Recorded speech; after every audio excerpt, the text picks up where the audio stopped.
හැබැයි ඔබතුමා බලාපොරොත්තු වෙච්ච දේවල් ඉෂ්ට වෙලා නැහැ. තාම ඉෂ්ට කරගන්න බැරි වුණා. ඔබතුමා විසිල් විතරයි බල්ටි නෑ තාම.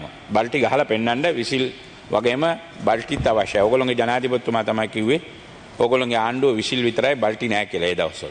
නිසා ඔබතුමාගේ තාම විසිල් විතරයි බල්ටි නෑ.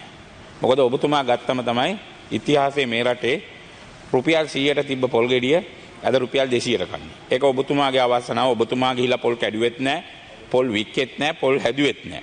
ඒක ඔබතුමාගේ අවසනාව තමයි.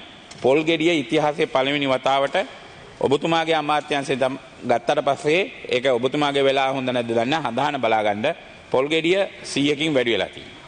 පොල් ගෙඩිය රුපියල් 100කින් වැඩි වෙනවා ඔබතුමා ගත්තට පස්සේ. ඒක ඔබතුමාට පිළිගන්න වෙනවා.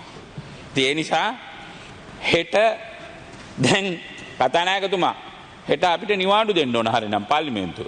මොකද හෙට උදේ 8 ඉඳන් 8:05 වෙනකන් සංගණනය තියෙනවා. රිලා වඳුරු සංගණනයට අපි කියන්න ඕනේ. නැත්නම් අපි මේ 225ත් එකතු කරලා දායි ඒ ගානට එකතු කරන්න කියයි. හරිනම් අපි මේ රටේ මෙච්චර වියදම් කරලා සංගණනයක් කරලා අපේ වතු වල අපේ ගෙවත්තේ අපේ ඉඩම් වල අපි එතකොට අපේව කවුද ගණන් කරන්නේ? අපේ 225 ඒවා කවුද ගණන් කරන්නේ? ඒක නිසා හරිනම් නිවාඩු දෙන්න ඕන.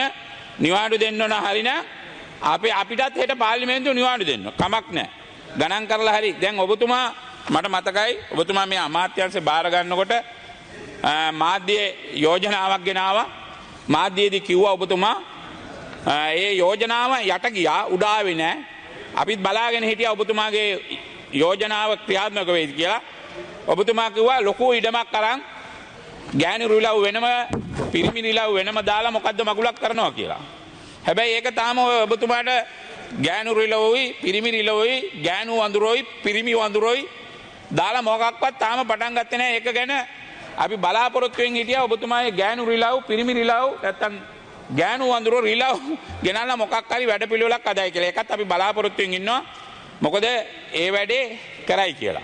මොකද දැන් රිලව් වඳුරෝ මරන්නත් බෑ දැන්. මොකද ඔබතුමාලා දලදා පෙන්නන්න හදද්දී ඕවා මරන්න කියලා උපදෙස් දෙන්න බෑනේ. මොකද ජනාධිපති අනුර කුමාර දිසානායක මහත්තයා කියලා තිබ්බනේ.